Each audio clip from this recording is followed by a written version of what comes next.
What's happening? Happy hump day. Happy Wednesday. Yeah, happy hump day. I'm good. How are you doing? Not bad, not bad. I'm gonna miss seeing that Michael Vick jersey in the background when you move your offices.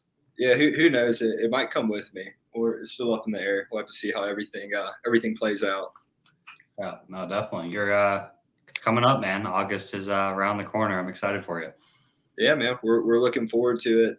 It's been a long time, and the making a lot went into it, right? Just when you're moving a whole company, right, and searching for a space, and we're really excited about it. It's downtown, and it'll be a space that we.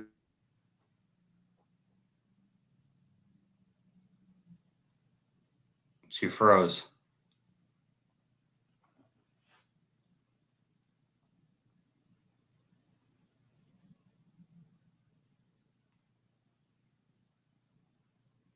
You're frozen.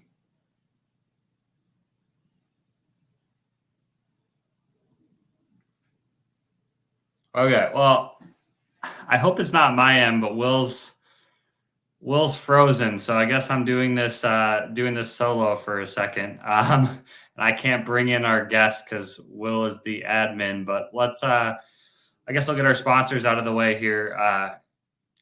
Salesdash, obviously our guest for today, one of the best, well, the best in my opinion, freight specific, CRM out there. Um, we have Trillo doing all of our back end, and we appreciate all their help on everything. And then we also have TAFs now. We're excited to have them onboarded as a sponsor. They're a top 10 factoring company, really great guys over there, really fast, fast times, responses. I believe they're open till even midnight with a live person during the week, which isn't really common for the factoring companies. And then obviously Black Box, where Will works, and HG Ships, where I recruit agents for. So if you're looking for W-2 reps, we're looking for W-2 jobs in Birmingham. Reach out to Will. I think he's hiring as of October. If you're looking for the agent program, reach out to me. Sorry guys, kind of threw me off because I'm running solo and I can't bring in our guests. So 1 second. It looks like Will's power went out, so he's going to be reloading it. But yeah, I guess while I wait for Will so we can bring in the guest. We're going to talk to Josh today kind of about his start. He was at Tesla, was worked in the brokerage space and then started a CRM. So he actually has experience of kind of sitting in our seat and doing that, which I think is kind of cool when you have tech providers that have been in the brokerage space. Sometimes you see a lot of people from, tech coming into freight, but they've never actually sat in the seat, which, not that you can't do that and learn, but I think some of the, best companies, they've, created product because of problems they've seen or problems they've dealt with. So yeah, that's kind of Josh's story, and he's one of the nicest guys out there that I know in freight. And yeah, we're really excited to talk to him. Thank goodness you're back, dude. Yeah, there's a nasty storm. So the power went out around 3:30, and it was back on. So I was hoping it wasn't going to be an issue. So hopefully it doesn't go out again. But yeah, there's a pretty nasty storm in Birmingham right now. Yeah, I didn't know what to do. You were frozen, and I was like, I've never not been able to bring in the guest and be flying solo myself. So I was like stuttering over my words, not sure what direction to go in. So at least if it goes out next time, Josh will already be in the space. Yeah, well, have you already gone through everything? If you give an intro to Josh. Yeah, I did. I did an extended one actually to burn time when he came back. Well, awesome. All right. Well, without further ado, Josh Lyles. Josh, thanks for joining us. What's going on, guys? Matt, thanks for the extended intro. Yeah, no, it was caught me off guard, but it was good. I hate I missed it. I have to listen back. Oh, I don't know if you want to listen to that. I don't even know if I want to listen to that. I stared at the screen like silent for 4 seconds, not wondering if it was me or what was happening. And then I was like, oh, I can't bring Josh in. What am I going to do? What am I about to have to say for the next 15 minutes? Yeah. Sorry about that. But I don't know how much you went into Josh's background, right? But Josh, why don't you tell us a little bit about yourself and kind of how you got to where you are? I know that you've got a brokerage background, right? And then founded Salesdash. we kind of like to ask everybody how they got involved in freight, right? Because nobody wakes up as a kid, go to school and say, hey, yeah, man, I want to be involved in logistics when I grow up. We'll be a baseball player or something. So tell us a little bit about that. Yeah, it's normally not the story that you hear the kids say of what they want to be when they grow up. So, but yeah, so I'm Josh Lyles. I'm the founder for Salesdash CRM. We're a CRM for freight and freight sales teams. I am originally from Atlanta, the Marietta, Georgia area. Got my start in sales selling shoes at New Balance for like a little small retail store for New Balance, which is a good experience. It's like more white glove shoe selling, I would say. And then got recruited to work at Tesla from LinkedIn. Actually, that's the reason why I think I like always love to stay active on LinkedIn, but started off as a sales advisor for them and then worked my way into management. So I hopped around their 2 locations at that time. They only had 2 in Georgia. Both were in Atlanta. Hopped around, sold at both, managed both. And then they moved me up to Nashville to oversee that market and that store, which was the only one at Tennessee in Tennessee at the time. So it's cool because we got to cover a really large ground, touching multiple states as well. And I got into freight after Tesla, after 3 years at Tesla in their earlier days. My first 2 friends that I had met in Nashville, we were just friends for some time. And when I made the decision that I wanted to leave, I let them know that I didn't really care about what industry I was going to be in. I didn't honestly even care about staying in Nashville. It was just I wanted to find something more interesting for me to go after and to keep expanding my skill set. So they were working at a brokerage that was owned by Keep Truckin'. So it was a pretty interesting dynamic because I think their unique selling point was that they are owned by an ELD company that had over, at that time, it was like 250,000 trucks in their network. So I actually got onboarded as a sales manager, and I oversaw 6 account executives, 6 account managers, and then 1 SDR that we were piloting. So very shipper sales focused. And I was also the head of operations at another brokerage silo. They're a more open deck focused brokerage out of Nashville, and really with Salesdash. So, I eventually wanted to start my own business. As weird as it is, CRM, there was a point in time at Tesla that I was a little bit more challenged, and I got really kind of organized, disciplined within my CRM. And I just say it like enhanced my sales abilities as a sales advisor there. And then that's what helped me get into management at a younger age too, at Tesla, and do pretty well. I was ranked, or at one point was ranked in the top 10 nationally in sales. Did pretty well in management, just in regards to the store that I had taken over. They were bottom 2 in their region. I want to say every quarter, I believe we were top 2 when I moved up here. And I just don't attribute it to any special sauce. I really boil it down to fundamentals when it comes to sales. I think that's always the case when it comes to building relationships and how you service customers. And so when I got into freight, it was a lot of the same stuff.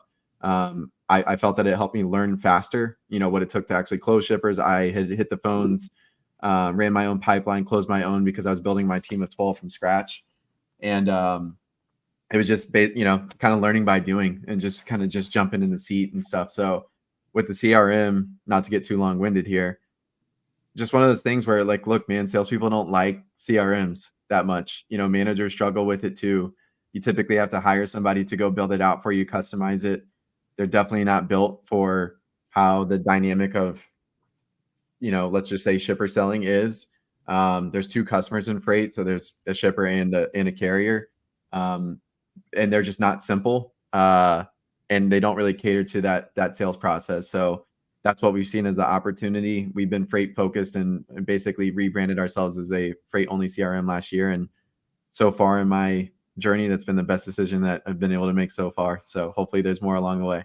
Yeah. And so for anybody listening or tuned in, Blackbox is actually currently in the transition to move over to Salesdash. And it's yes, man, there's all kinds of CRMs and software out there, right? But it's the only one that I've been exposed to that is freight specific, right? So it's already built out.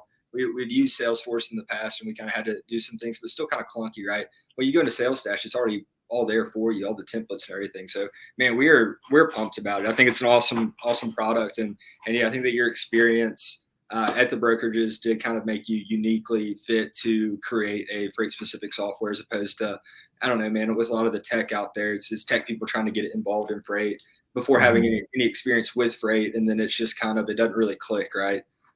So yeah, no, that's very cool.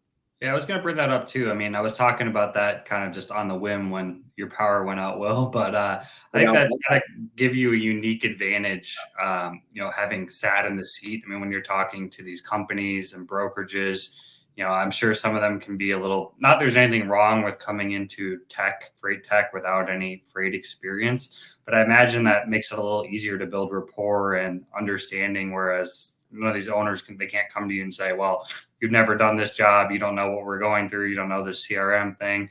Correct. I mean, has that helped you a lot, in that sense? Yeah, 1000%. And also from, I would say, two seats from actually, again, when I first joined, like first got into it and actually selling, but also from the management seat, like both of those positions are really important, right? Because I, at the end of the day, managers are the ones that make the decisions to onboard tech and software, but they're looking for reporting, they're looking for analytics, right? They're looking for visibility.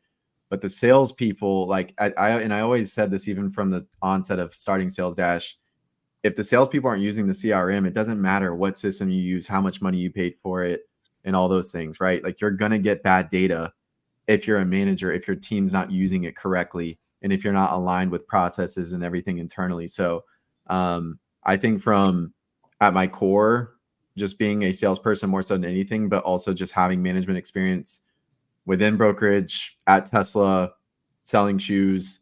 And then I mean, even at this point now, like I use Salesdash to manage my customers, man. Like I don't just to say this just to say this. Like I can't live without it. Like with all the conversations that I have, and it's important for me to really learn about the brokerages that I talk to. Are they split model? Are they cradle to grave? Like what does their tech stack look like? I need to understand those things. And if I don't document that stuff, I'm going to ask them the same questions, and then that's a frustrating buying experience for them. So that's also a fun part of it, is actually using your tool for the people that are actually evaluating and checking it out. It's kind of interesting because I've seen you lately post a couple times on LinkedIn. You've been doing a lot of traveling, kind of visiting. Mhm. Does that kind of goes with what you're saying? Kind of get a in-depth understanding of their operations and kind of what they're doing on a day-to-day basis. Seems like you've been doing a fair amount of traveling to start the year. Yeah, it's fun. And like I've already talked to Will about it, man. There's a barbecue spot in Birmingham that I love, that I've been to Birmingham 2 or 3 times and saw his barbecue. So I was like, all right, Yeah. I'll come down. Birmingham's not too far of a drive from Nashville. So I plan to do that to check out the new office and just be able to meet face to face and shake hands. But love going to the conferences. I mean, that piece is important because I think that's where you can develop the relationships. I look at all the customers, clients that I have as, partnerships. And so the feedback that they give us, the questions that they have, as helpful as we can be in the setup of it. To me, like that's how I look to partner with the customers that I work with. So that part's fun, man. It's been a big goal of mine too, to start hitting the road a little bit more in visiting. And so as we start to get more customers within specific areas, those will be the areas that'll be easier to go visit. And then obviously anything that's closer to Nashville, that's not too far of a drive, I'm always willing to do that. Are you prospecting any brokerages in Alaska right now, or? None in Alaska, man. Are there any brokerages in Alaska? I mean, I guess so, man. If you think about it, especially agents, Matt, you could probably recruit some Alaskan agents. Yeah, there you go. Man, Just be the Alaskan freight broker agent, Matt. yeah, man. Yeah. I mean, why not? Because I mean, people. I know guys that have moved to different countries to be freight agents and worked U.S. freight from all kinds of crazy spots. So, Yeah, there could be a brokerage there. I mean, there could be a decent size. I mean, do you kind of target, brokerages kind of near your space? Or, I mean, are you prospecting heavily out in Washington too, or areas that might be further travel? No, it doesn't matter. I mean, we work with them all over the country and Canada. So to me, it doesn't. At the end of the day, it's a system, and most of the connects are always going to be over Zoom, Google Meets, Teams, and all that stuff. So I don't really mind that. But yeah, we still got to. I may have to pull out Apollo and see if there's any brokerages out of Alaska that we could talk to. and there probably is. There's a I know there's a man, Will Jenkins' company, Journey. He's got a girl over there that's a recruiter that Yeah. lives in Alaska. She's She got moved there for the summer. I don't think she's permanently there, but yeah, but like I mean, she's there, So I mean, I'd imagine. I don't know about like scaling a brokerage in Alaska. I'll Yeah, be it'd be tough. in Alaska in August actually, in Anchorage, but I don't know about scaling a brokerage. But there's definitely got to be freight agents just slinging freight from just the middle of nowhere, Alaska. How does that work Yeah. for overseas? Like, because sometimes I get, agents reaching out to me from other countries. Depending on the country and the situation, it's kind of a no go or a go. I mean, do you have people reaching out for Salesdash CRM from other countries as well? Yeah, we have not too often. And sometimes it's not the best fit because I mean they work, a lot with some of the trade lanes, and then there's a bunch of different little nuances just in regards to which I mean we have a Google Maps integration for capturing lanes for customers and all that kind of stuff, but sometimes there's like just some small little things, right? Like whether it's the currency that they need to use or other things, but for the most part, really just focus U.S., Canada more than anything else. I did have a question for you guys because I bet you Yeah. guys don't get a decent amount of questions. And I'm a sponsor for this show, and it's been cool to like even talk with you guys the whole process before you guys got this whole thing started. But I don't know what goal and vision you guys had in getting it started. I know you guys just got a new large platinum sponsor with Taps, but what did you guys like? Has this gone the way that you guys sort of envisioned? And like, what's been one of the I guess like the more fulfilling things that you guys have gotten out of it so far? Man, You want to go first, Will? yeah. So for me, I really didn't have any expectations, right? So Matt had a little bit of podcasting experience previously, and it had called me, and we were kind of talking about it. I was like, yeah, like like why not? I like to talk. I'm pretty active on LinkedIn to voice my thoughts. So I didn't really envision it being what it is right now. Like as far as sponsors are concerned, it's not something I considered or man, really anything. I was just like, man, I know I like to talk about our industry and logistics and want to I don't know, pick people's brains, right? So it's kind of transformed a little bit further than I thought it would, especially at this point. I don't know what I was imagining, but I just thought that we just hook up a live stream and go live like once a week on a whim. But a lot more goes into it, behind the scenes that I didn't initially expect. Like, man, we formed an LLC, like that kind of stuff that is just like didn't consider it at all. But man, it's been really cool and fulfilling. I think the best thing for me, or the thing that I appreciate the most out of it, is again just hearing different people's perspectives, like really getting to know them past just a lot of people you see them on LinkedIn, right? Their content, what they're posting. It's like, man, yeah, that's cool, but like really like sitting down and talking to people, right? So that's been my favorite part about it. Yeah, I think I would say similar to Will. I mean, I've done a podcast before, and my expectation was just to kind of talk to people and have fun and see where it goes. I didn't really think we would get kind of as deep in the some of the back end stuff and forming an LLC and doing all of that stuff, which has been fun. I would say the most fulfilling part is when you have people who have never been on a podcast and they go on a podcast. You can tell they're really excited about going on their first podcast, and then sharing it with their friends, and they are interesting people, and it's kind of fun because you can kind of tell when it's their first time and they're really excited about it, and it's cool to see because I think they send it out to their friends, and yeah, that part's kind of fun. Man, it's also, I mean, like it's helped Black Box, right? I didn't think about it or explore it all, but I mean, even you, Josh, I didn't know you before all this. And then, man, Matt texted me. He's like, man, have you like you guys must be on a good CRM. Like, yeah, you can check Josh out. Man, I've just been so busy. It's like, you're right. Like that happened. And I went to your website. I was like, damn, like we could probably use this. And then we did the demo and I was with my partners. It's like, yeah, like let's do it. So like just something as simple as that, right? Like I think that that's going to have tangible results for me in my business. And then, I mean, other doors, man, like Tria, they do the back office stuff. I've onboarded one of their workers in the Philippines, and they've been great to work with. So it's opened some doors that I didn't know were there, right? So it's been cool seeing where it's gone so far. I mean, we're only 2 months in, so who knows what the future holds. No, it's exciting stuff. Yeah, you never really know what to expect from it, and I don't have an official podcast or anything, but just the people you get to talk to and you actually get to know them more in depth from just either like limited conversations or just being able to have a full hour, 30 minutes to just kind of talk with them about the topics that they're interested in it's definitely been really fun for me to get connected more with customers and then just other people in the industry. And you just never know who knows who. And I mean, everybody's got I feel like something that they can teach and educate people on. So it's cool, but I think for the guests that you guys have had in the shows already, just in a quick period of time, this has been one of the strongest ones that's come up. So kudos to you guys. It's been fun to watch and be partners with it. Yeah, man, we really appreciate that. again, we appreciate your support.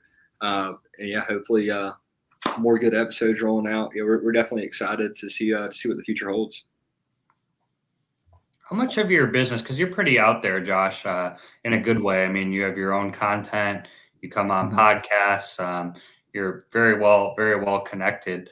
And kind of how Will was talking, kind of how indirectly you came to Black Box. I mean, how often does that happen for you where, somebody or, I kind of think of how, we first connected, and I honestly thought you were trying to sell me a CRM on that call. But well, before we got on the call, but I mean, I think Yeah. that's probably helped your, business, I'd imagine, a lot. How much of your business is coming through referrals or, people that you're connected with in different parts of the industry? I'm just kind of curious how much of your business is, come from that kind of stuff. Yeah, it's a good question. So I think last year I tried a bunch of different things, and then this year, like one of my themes has been just removing stuff and increasing my focus in a lot of different areas. And LinkedIn's one, YouTube is one, and honestly, cold calling. Like I'm a big believer in it, man. I think it's challenging, but I think it's one of the fastest ways. It doesn't really matter what industry you're in to build pipeline. And so those are kind of the three main areas that I would say that I focus. But like Matt, when I reached out to you, like when I normally am reaching out to talk to people, I'm not trying to come off as, oh, I'm trying to sell you like right then and there in the moment to use a CRM. I'm like very, very aware that people aren't going to just move their CRM tomorrow.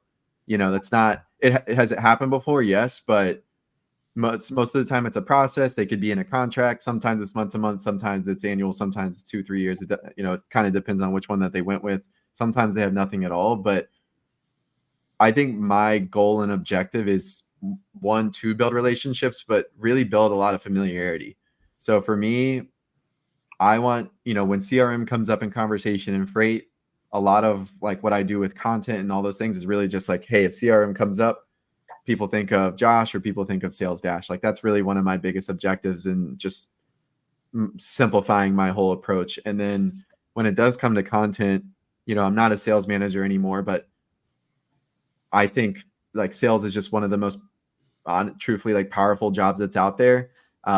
It has a negative connotation attached to it at times, but no companies can exist without salespeople. It's just the truth. And so I look at selling as helping. That's the way that I look at it. Like my goal is not to just like continuously close people. And if it's not a good fit, like very aware of it. If somebody's looking for a specific kind of feature integration, like we're not going to win every single deal. I know that that's the truth, but I just have fun with what I do. And like at this point, I don't have an expectation to again close everything, but I definitely, I think when I go into it with good intentions and authenticity and everything, and more importantly, like just making sure the product is good. That's really the biggest thing. Referrals will come naturally, and if customer support is really strong. So like I got asked a question in a group that I'm a part of about what's working for everybody in retention, and my answer to that is my game is pretty simple, of like especially customer support and service is being responsive, being willing to pick up the phone, and just answering people over email. And I hear about what some others situations they'll have with other tech vendors and stuff, but a big part that I attributed to is coming from brokerage and like having to respond fast. And I think that now at this point, it's in my blood that's just what I will always do. Yeah, I was going to say, I mean, I feel like if you have a valuable product like Salesdash, it almost at a certain point, I don't want to say it sells itself, right? But like, I mean, like at least for us, right? If anybody asked me about a CRM, I'd be like, man, like you guys need to get on this. At a certain point, like your pipeline, I don't want to say it fills itself, but I'm sure that you get lots of referrals. And then when you're talking about your selling is helping, a big thing that was appealing to us, at least in the process, it didn't feel like you were trying to sell, right? You were just kind of like showing the software and how it's valuable, and you're able to talk freight, and that was attractive. And it's just very like matter of the fact, like even, I mean, I do it with anything. Like Matt knows this. We've actually had talks about this with certain things with the podcast. Like I like to barter, right? Like, no matter what it is, like I'm going to ask, dude, I'm going to start, like, I'm just going to ask for a discount or something. And even when I ask you, you're just like, oh, we're really transparent. This is what it is. Just like, yeah, like it's worth it 100%. So no, I really respect your thoughts and viewpoint on sales, viewing it as helping, and yeah, cold calling's not dead. No, never. I don't think ever will be. Yeah, I think it's such a good thing. I think it's such a good thing when people keep getting caught up in that theme of posting that kind of stuff. Mhm. For those that actually make cold calls, like you should be smiling every time you read that stuff. It's just at the end of the day, it just opens up. It makes it easier for you. So Yeah, I mean, I get like, I mean, different ways to sell, right? Different avenues, right? Social selling, this or that. But it's like, man, any company, it's like really look at it. It's like you probably built it from cold calling, unless you just have some kind of in. Like that's how you scale. Or I don't know. I Cold mean, emailing too, but yeah, mixture. wait, yeah, Said cold email, cold email. I mean, I know some people, cold calling is never going to be dead. I agree, but there's some people that crush cold email too. Videos. I mean, there's mhm. so many crazy ways now in 2024. It's or wild. just outreach in general, right? Cold calling, cold emailing, outreach. But yeah, no, you see the sales, a lot of, I don't want to say sales gurus, but you do see like cold calling's dead. It's like, it's not dead. It's never Right. dead. We love cold calls here. There's people that appreciate it too. I mean, I get people sometimes that just because I pick up the phone and call them, they'll legit say, hey, even if there's not an opportunity, like appreciate you calling instead of emailing, because I get tired of all the damn emails that I get all the time. And honestly, it's the same for me because I get a lot of cold emails trying to sell me stuff, but the number of emails that I get versus calls is way more emails ever than calls. It's pretty impressive. But I look at it as a good thing for those that are willing to pick up the phone. Yeah, you're better than me. I mean, I screen them. If I don't have the number, I screen it for the most part. If it's not, like if it looks like a sales call, I don't like taking them. So it's funny you say that though. When I originally was making calls out to some of the brokers, like, I don't know, this was early last year, the beginning of last year. There was 2 calls I had in particular where these brokers actually talked about sales karma, which I had never heard anybody ever mention the word like phrase as sales karma. Uh-huh. And they're basically just like, look, man, like I'm willing to help you. I'm a sales guy. Yeah. I do what you do. So, if I help you out here, maybe I'm going to get some good juju and everything will be okay. So it's funny that that's actually stuck with me. So when people call me, like I know really quickly if it's something that I may be somewhat interested in. But if it's like today I got one about student loans and it's like I don't have student loans, so you got the wrong guy. Yeah. But I'll always, at least now at this point, because the sales karma is stuck in my head, I'll at least hear them out and just wish them luck. So Have you ever got a call for a vacation? for a vacation? No. Like to where? Did you get one? Yeah, damn. Tell them to call me. I'm surprised you guys never got those. That was one of my first sales jobs, just calling people up and you'd offer them a very cheap vacation timeshares? and they had to go through a timeshare presentation. I'm surprised you guys have never gotten that. Yeah. So you came from selling. So you were cold calling timeshares. I'm sure that freight came easily to you if you were doing that. Well, it was the rejection in freight was not anything compared to the rejection when you're calling people up on a one call trying to pull a credit card when they never talk to you. Yeah, Right. But in that sense, it helped. But I mean, you have to kind of, I think, adjust because I mean, cold calling, one call aggressive closes, you do that in, to shippers or to brokers or, it's not going to work very well. That's But feel. There's a lot of feel with it. But I don't know, like Jeff said, the fundamentals are there, but I think if it's done the right way, right? Or then even people get into like the nuances of classifying as like, is it cold? Is it warm? Is it hot? Like it's just a call, man. Just a call. Just pick up the phone. Like why are we Yeah. talking about it? Just call them.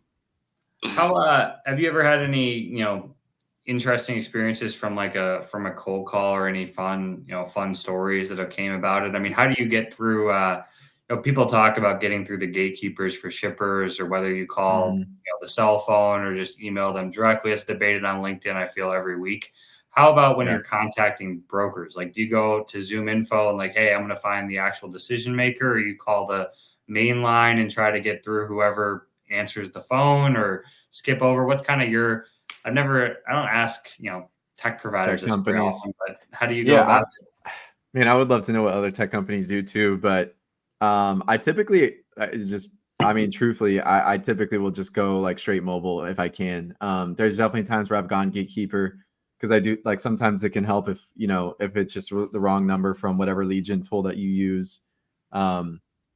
I don't use Zoom Info, but I use another one, and I don't know. It's just like a matter of trying everything, because the one thing that's tough, like whether it's your freight tech or, I would even say obviously like Will with what you're doing at Black Box, and Matt, even if what you're doing, if you're using the Legion tools and stuff, it's like it may be a little bit different for you, Matt, because you're going more towards like a specific individual. But when you're going in more of a B2B sales process, it's really easy for a salesperson to get really caught up and think like based on a title that somebody is the decision maker. But if you haven't confirmed that with anybody, like stepping out and maybe being willing to go more towards like the ground floor and talk to somebody and say, hey, this is what I'm calling about. This who would be the best person to speak with, and trying to figure that out is very, very important sometimes if you're just calling the one person that you think. So I would say that's actually sometimes the downsides of lead generation tools is if you're a broker and you think that the shipping manager or the VP of logistics or the logistics manager is that person, and you may only just call on them, but it's you may call and find out that it's actually not them, it's some other random person. And I think one of my good experiences early on with a brokerage owner, I actually recorded a podcast with them about this, from like getting them on a cold call, and it was just literally perfect timing. Like his title was nothing to really show that he was the co-founder or anything, but to me it just seemed interesting enough, and I was like Will said, just make the call. Like you never know. So yeah, that's what I think is also just kind of fun about B2B sales too, is you have to figure it out, man. Like I alluded to a game of chess. Like you got to try a bunch of different moves, and every account is different. Like it's not a clear cut strategy situation. You got to be willing to try different things. Yeah, what we'll do. So it's funny that I didn't know the name Sales Karma, right? But the concept is familiar to me. So what we'll do sometimes is if we're having trouble, is we'll get some companies, the receptionist, the gatekeeper, they're just tough, right? They just won't let you get anywhere. So you get transferred to sales because the gatekeeper isn't going to not treat you to sales. They don't know, because they're sales. They're trying to sell stuff, and salespeople like to help salespeople, right? I just didn't know that. I didn't know the name Sales Karma, but we talk about it here. Yeah. You get transferred to sales guys, and they'll usually, if you're just pretty like friendly and transparent, they'll help you out. They'll give you some information to go off of. We got a comment here from Ryan. Couldn't agree more with Josh. You really don't know who the decision maker is. We've had the DM be different titles. Thanks for tuning in, Ryan. We appreciate you. Two different CRM guys. I'm sure Ryan's curious the different outreaches for CRM world. Always happy to share. Have you had any kind of calling cell phones? Because it was a lot of shippers. It's been a fun topic, so I kind of thought I'd ask you. A lot of shippers obviously have said on our show they hate that. But then again, me as a broker, I called a lot of work cell phones. I never tried to call anyone's personal, and I know some successful sales reps that do the same thing. Do you get any backlash from brokerage owners, calling their cell phone, and or do they kind of, maybe they're doing it themselves, so it's kind of difficult for them to be upset? Yeah, it's not to say, has it happened? Yes. But at the same time, to me, it's just kind of, hey, keep it moving. And sometimes you may be able to diffuse that situation. Like, honestly, I even remember one of the guys that I managed in brokerage, he had called somebody's cell phone before. This guy blew up on him. He just called him at the absolute wrong time and was able, like, basically, like, because they went through that little journey and adventure where the guy was just super angry and whatnot. And then he came down and kind of explained to him some personal family situation that was going on right then and there in that moment. They were actually able to have a connection, and he earned an opportunity. So it's not to say, like, I just think it's one of those things where, of course, there's going to be those people, and you'll see them online saying this approach sucks. Like, I'll never buy anything. But guess what? Like, there's a lot of people that do. And if you have something that where you can actually help somebody based on your product or service, to me, it's just one of those things where, hey, if I'm going into it with the approach that I can help you out. So I'm a big believer in my CRM. I know you're not looking to probably buy it right now, but if we're one of the only freight specific ones, we're at an affordable cost. Like, yes, I want to try to get in front of those people that I believe that I can help. And sure, there's always going to be times where, it really frustrates them and stuff, but I don't know, man. It's even like from my experience in brokerage, and, you guys can probably speak to this too, but I even think with some of the accounts, right? Like when you first onboard them and when shit happens, sometimes those actually end up being the best account when like the first load or something wrong happens with like the first or second load, but you get to actually show them how you resolve those situations and put out those fires, right? So like when something happens, it requires you to actually communicate with them more over the phone, over email, and when they show like how you're actually solving those problems instead of it going smoothly, sometimes that can actually result in a really positive situation. So yeah, I've definitely had, a little bit of backlash because you can call people at the wrong time. Like one time I called a guy and he was literally like on the side of the road because something happened to his car. So he's really frustrated, but it was really interesting. He called me back. I still have a connection with this guy. I felt really bad at first, but he called me back. He said, "Man, I'm really sorry. I apologize. Like I was in a really bad situation, literally on the side of the road. So that's when you called me." But he's We like, "I'll thought you hear were you." the tow company. Yeah, he might have. Good. But he still heard me out, and we're still connected to this day. Yeah, no, that's really cool. I mean, you miss all the shots you don't take, right? It's Yep. funny you say that about the something going wrong on the first load. My BDRs were talking about that the other day, and I thought it was crazy at first. They're like every time something horribly wrong goes on the first load, like it always turns out to be a great account. I was like, that's just like the most ridiculous thing that I've ever heard. But then when you really think about it, these problems are inevitable, right? With freight, there's so many variables out of our control.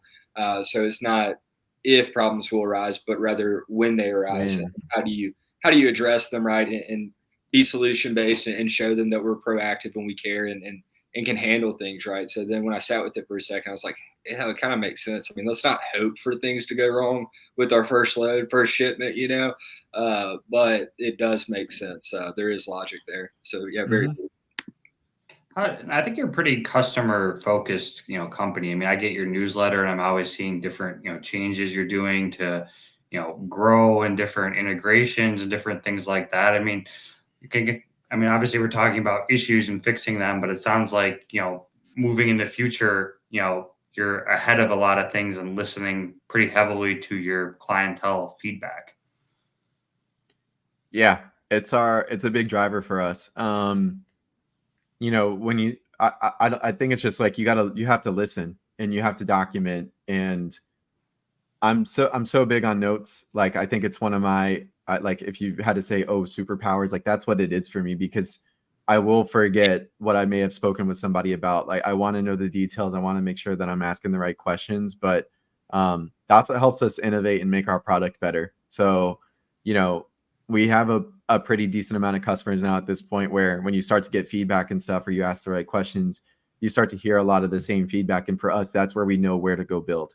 So that's what we really focus with. And it's I'll say it's always really cool. And I like to, for those that give us feedback and then we go and build those things, I like to make sure that they know like, hey, your feedback was heard and that these things were released. And we can't get to everything. I think that's one of the biggest challenges for software companies in general is you can get all the ideas and feedback and stuff, and you can't build everything because you have to focus on, only a specific amount of stuff. But and I feel like for myself, that's been one of the biggest areas to continuously improve is I'm technically like a product manager. I have to give them the vision in terms of what we're building, why we're building it, how to simplify it as best as possible. And I feel I'm getting stronger over time. I still feel I have areas to keep getting better, but I really enjoy that process because, just hearing and seeing the feedback and then people being happy and content with it is a big driver and motivator. Well, you got one supporter here. Parker says, in all yo, Parker, the brokerage CRM GOAT. Parker, we appreciate you tuning in. Yeah, what's happening, Parker? Parker, what's going on? Thanks, man. I think that's an important part. I mean, are you seeing that around the tech space in general, the freight tech space? I mean, that, with all the changing landscapes, kind of listening to customers can be a big, reason why people, leave, a provider, whether that be a TMS, pricing, CRM, just not kind of understanding and kind of listening, to problems. Are you kind of seeing that out there right now? I mean, because TMS is the main operating system, I would say more on that side is where I sort of hear it. I like to know what TMS people are using, just because big vision for us is to be, well connected with the freight tech tools, TMS is being at the top of the list.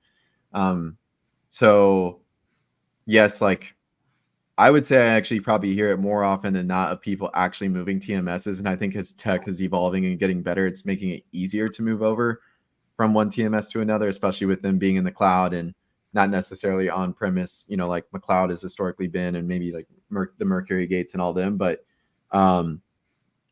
yeah, I would say like sometimes, yeah, when you have good rapport and a good relationship with your customers, they'll be very candid about some of the other situations that they're having. And like one example is one of them told me, hey, they submitted a ticket, which everybody doesn't like the ticketing systems for support. It gets frustrating for them, but they're like, we submitted a ticket, for an issue that we had and didn't hear about anything for 3 weeks. And I don't know, man. Like I haven't been on the TMS side. I can't really speak to it. But to me, okay, if that's your main operating system, like you need that thing to be up. There's just zero excuse for that. That's a long time to not be yeah responding. Or say I mean we experienced that. We're actually there's some changes going on with us with some TMSs. So Black Box is not intricate, but we've got the agencies and everything. But that's in some other tech stuff. Man, that's a huge issue. It seems, man, it might be a badass product. It's awesome, right? It can do everything. But the issue is, man, I don't know how to do everything with it. I might need some help, right? And your sales people are great, and your product's great, but your support people are awful. They're incompetent, and I can't I don't know how to navigate it. And then it's like you sold me this product, or man, like we want a simple change, right? And then you're going to charge me a crazy amount to make the change, and then you're going to go roll it out and offer it to sell it to other people. It's crazy, man. The TMS space really and truly is, man, there's so many of them, right? And there's some really cool products out there, but that's my biggest complaint in that space is really, and just tech in general, man. A lot of the other tools that we use is the support. The products are, man, a lot of the best products are in the sales field, man, they're killers, but the support team is just like, who are these people? Yeah. Like, do you even know? Like, you don't even know your product. It's crazy. Are you looking for a new TMS? Well, I don't want to speak too much into it, but just again with like the agencies and everything, there's some moving parts going on, and then I mean, I love tech. I hear anybody out. Right? I gave you one recommendation that's pretty good for Josh. I got another recommendation on that side. I'll tell you after. Yeah, well, it might be a little too late for the recommendation. All right, for next time. Also, man, that's just such a massive undertaking. So, like even like Josh alluded to earlier with the CRM, right? It is like, so I would imagine his use like call a brokerage owner or somebody like, hey, swap your CRM tomorrow. It's like, man, that's like just thinking about it makes me anxious. Like that's so much data. Like it's a whole thing, man. And a TMS, right. Like it's really, it's a massive undertaking. And so like, even if you do have issues with whatever, man, imagine like I've got 45 people trained up on a TMS. So now like, okay, if I want to change to this product, it's great. Everything's smooth. Now I got to train 45 people on it. Man, it's like it's a lot, So like the CRM, Josh has made it super simple and easy for us. He's given us these templates, and we've gone over it with everybody, and that's a super easy transition. But when you get into an operating system, a TMS, the people that are operating out of every day, you can't just, man, it's not like you can't just come into the office and it's like 7:30, you're on a new system. It's a whole thing. So a lot of the TMSs and the contracts, it's just a whole thing. But nature of the beast, you got to have them to operate. And they're great tools, and there's a lot of cool ones out there. I heard a lot of companies out throughout I've dabbled in a bunch of them, and tech has come such a long way. Used to be kind of like, I don't want to say against tech, but we're a people-centric company out of Birmingham, Alabama, like very relationship-based. I'm always like, man, computers, like, it's just like, it's too much AI, all this stuff. But man, we're leveraging a lot of tools that I was ignorant to, so 18 months, 2 years ago. And there's some really cool stuff out there. But at the end of the day, I think that practicality, how easy is it to use, right? You can't, when you're trying to do it at scale with a lot of people, it needs to be pretty simple. And that's what Salesdash does. It's like, it has everything you need, and it's very intuitive, the graphics and everything. So again, another glowing recommendation for Salesdash and Josh. I appreciate it, man. I'm gonna have to clip some of this stuff. Yeah. Well, I do have a question, because this actually, this interests me, and I've been through this experience a little bit myself. But when you guys are in the recruiting and hiring process, you can't necessarily exactly prove this, but do you actually consider how tech savvy a sales or operations person is? Because I mean, like a broker lives behind computer screens, right? So how well they can type and how well like they can actually pick up software. Do you actually consider that? I haven't. We do. We did it. Look, we did it at first. Well, man, because we started the company out of my friend's living room. So like we started hiring just like my friend, like people we knew. It's like, man, I know he's like competent enough, but it got to a point where it did become an issue. We'd hire some people, and it's like, because man, you just or at least I just expected people to be capable of certain things, right? Like the ability to like just like type sentences that like make sense, or like write an email, or like log into things, like keep like. And it got to a point where it's like, yeah, this is an issue, you know. So like we started doing when we do interviews, we make them like send a practice email. We like give them like a layout, like instructions almost. We're like, hey, Oh, I like that. yeah, we're like hey, like imagine like this. How like, we go over the overview, like the job description, what they'd be doing, and we understand they don't have like a working knowledge of the industry, right? But it's like, hey, something pretty simple, like you need to send an email to this person, like describing this, and we want to see like how they're able to articulate certain things. Come across, or man, a lot of people they just like they don't know how to like work a computer, like send an email, and it's like, well, like I I don't know. really want to, you know, like I want to help you like with the freight stuff, but like I don't want to do a crash course in like grammar or like you know, how to like write sentences. You need to have like at a certain point, you know. So we do Well, factor it in.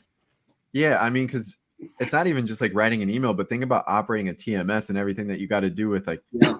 putting in shipment details, and then like, man, when it comes to rate cons and document handling and all that kind of stuff, I mean, yeah, you got to be able to move pretty fast. And then you have load boards, right? Like you got to move sometimes fast on those and using those. Yeah, I just it's kind of sometimes like when I'm on demos and stuff and I see that stuff, I'm like, there's got to be a point where you know, hey, you being able to operate a computer is only going to help you become a better salesperson or operator. And just the fact that some people have gone so long, you know, not getting to that point, I always find it Yeah. interesting. Well, dude, so two things. One, it's like, yeah, with a lot of these TMSs, it's like I'm sitting there like looking, I'm like, man, this is like fantastic, you know, but it's like my people aren't gonna be using it like this. You're like all these steps, like different tools, like, yeah, it can do everything that I want it to do, but like nobody in this office is gonna know how to get there. And I don't like I can't like Mm-hmm. it's too much, you know, it needs to be practical. And then two, yeah, I mean, like we are mainly younger, so like most everybody is semi-tech savvy. But for example, my dad's at Black Box and he's not a computer guy. And I tried for the longest time to get this man like up on the TMS and like the spreadsheet, like everything is just like at a certain point I was like, look, you're just gonna do sales. He's a great sales guy. I was like, man, every single load he moved, I'd be going back, cleaning it up. Like we can't invoice for it. Like POs are gone. Look through his email like 8 months ago. It's just, dude, it's just like a war zone. It made no sense. It was just finally just like, look, you're a people person, like you're just gonna do sales because like you can't operate the TMS. Yeah. So You yeah, guys see the flip side of that too? I mean, I've seen this in sales too, where people will think over writing an email for 30 minutes and want to make it perfect, and then Yeah. their volume is not there. I mean, if you don't want to have it littered with typos and things like that, but I mean, if you have an error here or there, and you're sending out a large quantity that makes sense and there's substance, I think you're gonna have a better luck if you spend 20 minutes thinking, should I say this? Should I change this word? Is this? And people just overthink things too. I've seen that happen plenty of times. when I say like write us, I don't mean like I just mean like basic grammar stuff. Like like if you like misspell like a pretty commonly used word and there's like a red line underneath it, like let's just right click it and fix it. Like I'm not expecting my people to send like MLA formatted damn essays, Yeah. And I don't, man, I don't like long emails. Like I don't want, especially if it's like a cold email or an intro email. Like I don't want it to be like 4 or 5 paragraphs long. I want it to be like pretty short and concise and like to the point. So it's not about like Mhm. being a grammar god, but more so like, are you able to communicate? Like, can somebody like look at your email without it just like wanting to gouge their eyes out because it's just like formatted, just like why? It's almost like, man, you're spending like time to like format this in a weird way, like it's like, how did Yeah. you get here? So then I'll let Josh answer that. Those are my thoughts on it.